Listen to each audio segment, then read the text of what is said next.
ಈ ವಿಚಾರಕ್ಕೆ ಸಂಬಂಧಪಟ್ಟಂತೆ ಮಾತಾಡಲಿಕ್ಕೆ ನಮ್ಮೊಂದಿಗೆ ಶಬಾನಾ ಅವರಿದ್ದಾರೆ, FSL ತಜ್ಞರು. ಸ್ವಾಗತ ನಿಮಗೆ ಶಬಾನಾ ಅವರೇ. ಇದ್ರ ಬಗ್ಗೆ ನಿಮಗೆ ಮಾತಾಡಿಸ್ತೀನಿ ನಾನು.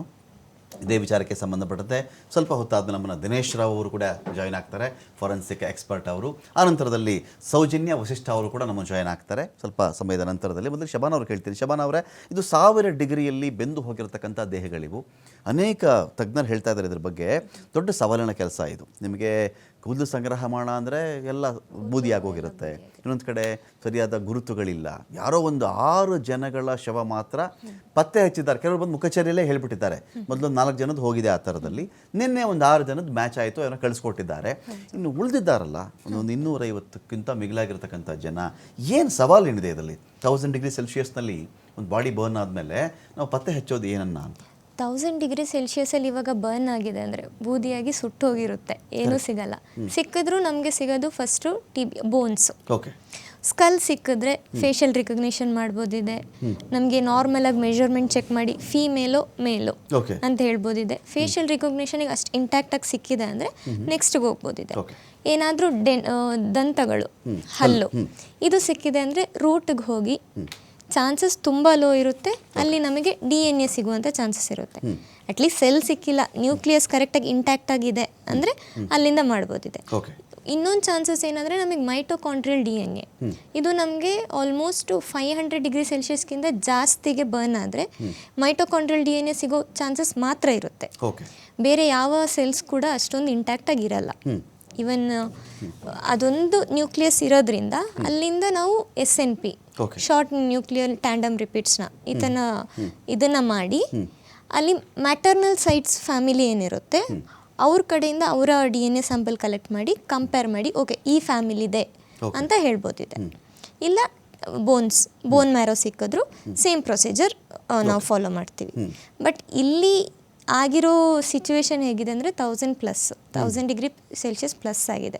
ಸೊ ತುಂಬ ಲೋ ಚಾನ್ಸಸ್ ಇರುತ್ತೆ. ಬಟ್ ಸಿಕ್ಕಿದ್ರೆ ಇದೊಂದು ಮ್ಯಾಚ್ ಮಾಡೋದು ಕಷ್ಟ ಆಗುತ್ತೆ ಅಂತ ನೀವು ಹೇಳ್ತಿರೋದು. ಸೆಲ್ ಸಿಕ್ಕಿದ್ರು ಸರ್, ಒಂದು ಸೆಲ್ ಸಿಕ್ಕಿದ್ರೆ ಕ್ಲಿಯರ್ ಆಗಿ ನಮಗೆ ಅದರಲ್ಲಿ ಏನೂ ಕಂಟಾಮಿನೇಷನ್ ಇಲ್ಲ, ಏನೂ ಇಲ್ಲ ಅಂತ ಹೇಳಿದ್ರೆ ನಾವು ಅದನ್ನು ಫಾರ್ವರ್ಡ್ ಮಾಡ್ಬೋದಿದೆ. ಆಂಪ್ಲಿಫೈ ಮಾಡಿ ನಮಗೆ ಒಂದು ಸೆಲ್ಲಿಂದ, ಒಂದು ನ್ಯೂಕ್ಲಿಯಸ್ಸಿಂದ, ಒಂದು DNA ಇಂದ ನಾವು ಮುಂದೆ ಜನ್ರೇಟ್ ಮಾಡ್ಬೋದಿದೆ. ಆಂಪ್ಲಿಫೈ ಮಾಡಿ PCR ಅನ್ನೋ ಟೆಕ್ನಿಕ್ನ ಯೂಸ್ ಮಾಡಿ ಮಾಡ್ಬೋದಿದೆ. ಬಟ್ ಸಿಕ್ಕಿರೋ ಸೆಲ್ ನ್ಯೂಕ್ಲಿಯಸ್ ಏನಿದೆ ಅದು ಇವಾಗ ಕರೆಕ್ಟಾಗಿಲ್ಲ, ಅದೇನಾದರೂ ನಮಗೆ ಕಂಪ್ಲೀಟಾಗಿ ಕಂಟಾಮಿನೇಟ್ ಆಗಿದೆ, ಆವಾಗ ತುಂಬ ಲೋ ಚಾನ್ಸಸ್ ಇರೋದು. ಓಕೆ. ಡಿಯಾಕ್ಸಿ ರೈಬೋ ನ್ಯೂಕ್ಲಿಯಸ್ ಆಮ್ಲ ಅಥವಾ DNA ಅಂತ ನಾವೇನು ಕರಿತಾ ಇದ್ದೀವಿ, ಇದರಲ್ಲಿ ಜೀನ್, ಕ್ರೋಮೋಸೋಮ್, DNA ಸಾಮ್ಯತೆ, ವ್ಯತ್ಯಾಸಗಳು, ಚರ್ಮ, ಕೂದಲು, ಹಲ್ಲು, ಮೂಳೆ ಇವುಗಳನ್ನ ಇಟ್ಕೊಂಡು ನಾವು ಮಾಡೋದು. ಈ ಥರದ್ದು ನಿಮಗೆ ಹೆಚ್ಚಿನ ಉಷ್ಣಾಂಶದಲ್ಲಿ ಬೆಂದು ಹೋದಾಗ ಅಣು ವಿಘಟನೆಯ ಚಾನ್ಸಸ್ ಜಾಸ್ತಿ ಇರುತ್ತೆ ಅಂತ ಹೇಳಿ. ಈ ಅಣು ವಿಘಟನೆ ನೀವು 1000 ಡಿಗ್ರಿ ಸೆಲ್ಸಿಯಸ್ನಲ್ಲಿ ಏನು ಉಳಿಯುತ್ತೆ ಏನು ಉಳಿಯಲ್ಲ ಅಂತ ಒಂದು ಭಾಗ ಇದೆ. ಎರಡನೇ ಭಾಗ ಬಂದಾಗ ನಾವು ಕೇಳಿರ್ತೀವಿ 60,000 ವರ್ಷಗಳ ಹಿಂದೆ ಒಂದು ಡೈನೋಸಾರ್ನ ಮೂಳೆ ಸಿಕ್ಕಿತ್ತು ನಮಗೆ, ಅದ್ರದ್ದು ಹಲ್ಲು ಸಿಕ್ಕಿತ್ತು ಅಂತ ಬಂದಾಗ ಈ 60,000ಗಳಲ್ಲಿ ಅನೇಕ ಜ್ವಾಲಾಮುಖಿ ನೋಡಿರಬಹುದು, ಅದು ಅನೇಕ ಪ್ರವಾಹ ನೋಡಿರಬಹುದು, ಉಷ್ಣತೆ ವ್ಯತ್ಯಾಸಗಳು ನೋಡಿರಬಹುದು, ಉಲ್ಕಾಪಾತ ನೋಡಿರಬಹುದು, ಅದು ಕಾಡ್ಗಿಚ್ಚುಗಳನ್ನು ನೋಡಿರಬಹುದು. ಅದನ್ನು ಇವತ್ತಿಗೆ ನಾವು ಹೇಳಬೇಕಾದ್ರೆ ಅದು ಹೇಗೆ ಸಾಧ್ಯವಾಗುತ್ತೆ? ಇವತ್ತು ಈ 1000 ಡಿಗ್ರಿ ಹೇಗೆ ಕಷ್ಟ ಆಗುತ್ತೆ ನಮಗೆ? ಸರ್, ಇವಾಗ ಆ ಥರ ಸಿಚುವೇಶನ್ಸ್ ಎಲ್ಲೆಲ್ಲ ನಮಗೆ ಸಿಕ್ಕಿದೆ, ಈ ಥರ ಮೂಳೆಗಳು ಸಿಕ್ಕಿದೆ. ಇದೆಲ್ಲ ಸಿಕ್ಕಿರೋ ಪ್ಲೇಸಸ್ ನೋಡಿ ನೀವು, ಒಳಗಡೆ ಮಣ್ಣಿನ ಅಡಿಯಲ್ಲಿ, ಸ್ಟೋನ್ ಒಳಗಡೆ. ಸೊ ಟೆಂಪರೇಚರ್ ತುಂಬ ವೇರಿ ಆಗುತ್ತೆ ಅಲ್ಲಿ 1000 ಡಿಗ್ರಿ ಸೆಲ್ಸಿಯಸ್ ಅಷ್ಟೊಂದು ಬರ್ನ್ ಆಗಿರೋ ಚಾನ್ಸಸ್ ಇರಲ್ಲ.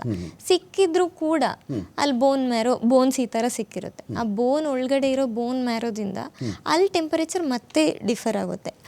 ಫಸ್ಟ್ ಲೇಯರ್ ಏನೋ ಬರ್ನ್ ಆಗಿರ್ಬೋದು, ಅಂದರೆ ಚಾರ್ಡ್ ಆಗಿರ್ಬೋದು, ಒಳಗಡೆ ಇಂಟ್ಯಾಕ್ಟ್ ಆಗಿರುತ್ತೆ. ಆ ಥರ ಚಾನ್ಸಸ್ ಇದ್ರೆ ನಾವು ಐಡೆಂಟಿಫೈ ಮಾಡ್ಬೋದು.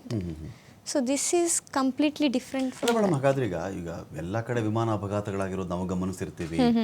ಆಲ್ಮೋಸ್ಟ್ ಒಂದು ವಿಮಾನ ಅಪಘಾತ ಅಂದರೆ ಅದು ಬ್ಲಾಸ್ಟ್ ಆಗಿರಲಿಲ್ಲಪ್ಪ ಅಂತ ಹೇಳುವುದು ಸಾಧ್ಯತೆನೇ ಬಹಳ ಕಡಿಮೆ. ಎಲ್ಲ ವಿಮಾನದಲ್ಲೂ ಫ್ಯೂಯಲ್ ತಕ್ಕ ಮಟ್ಟಿಗೆ ಇರುತ್ತೆ. ಇದರಲ್ಲಿ 1.25 ಲೀಟರು ಇಲ್ಲಿ ಇದ್ದಿತ್ತು ಟೋಟಲ್ ಆಗಿ. 1,25,000 ಲೀಟರ್ ಅಷ್ಟು ಫ್ಯೂಯಲ್ ಇದ್ದಿದ್ದಿಲ್ಲಿ. ಅದು ಬ್ಲಾಸ್ಟ್ ಆದಾಗ ಅದನ್ನು ನೀವು ಇಮ್ಯಾಜಿನ್ ಮಾಡೋಕ್ಕಾಗಲ್ಲ, ಆ ಮಟ್ಟದ ಹೀಟ್ ಉತ್ಪಾದನೆ ಆಗುತ್ತೆ ಅಂತೇಳಿ. ಎಲ್ಲ ವಿಮಾನಕ್ಕೂ ಕಾಮನ್ನೇ ಇದ್ದಾಗ ಪ್ರತಿ ವಿಮಾನ ಅಪಘಾತ ಆದಾಗಲೂ ಕೂಡ ಸಂಬಂಧಿಕರ ಪತ್ತೆಗೆ ಇಷ್ಟೇ ಕಷ್ಟ ಆಗುತ್ತಾ ಅಂತ ನನ್ನ ಪಾಯಿಂಟ್. ಲಾಸ್ಟ್ ಟೈಮ್ ನಾವು 2010 ಒಂದು ಬಜ್ಪೆಯಲ್ಲಿ ಏರ್ಪೋರ್ಟಲ್ಲಿ ಕ್ರ್ಯಾಶ್ ಆಗಿತ್ತು. Mangaluru. It was about to land ಆಗೋ ಟೈಮಿಗೆ ಆಗಿದ್ದಿದ್ದು. ಸೊ ಅವಾಗಲೂ ಅಲ್ಲೂ ಸೇಮ್ ಇಶ್ಯೂನೇ ಆಗಿತ್ತು. ಈ ಥರನೇ ಕಷ್ಟ ಬಂದು ಆಮೇಲೆ ಹಲ್ಲು ಏನು ಬೋನ್ ಸಿಕ್ಕಿದ್ಯಾ ಈ ಥರ ಸರ್ಚ್ ಮಾಡಿ ಆಮೇಲೆ ಐಡೆಂಟಿಫೈ ಮಾಡಿದ್ದು. ಅಲ್ಲೂ ಐಡೆಂಟಿಫಿಕೇಷನ್ ತುಂಬ ಲೋ ಆಗಿ ಸಿಕ್ಕಿತ್ತು ನಮಗೆ, ಕರೆಕ್ಟಾಗಿ ಸಿಕ್ಕಿರಲಿಲ್ಲ. ಸೊ ಆಲ್ಮೋಸ್ಟ್ ಈ ಥರ ದುರಂತಗಳಾದಾಗ ಈ ಥರ ಚಾಲೆಂಜಸ್ ಬರೋದು ಸಾಮಾನ್ಯ. ಇದೀಗ ನಮ್ಮೊಂದಿಗೆ ಸೌಜನ್ಯ ವಸಿಷ್ಠ ಅವರಿದ್ದಾರೆ.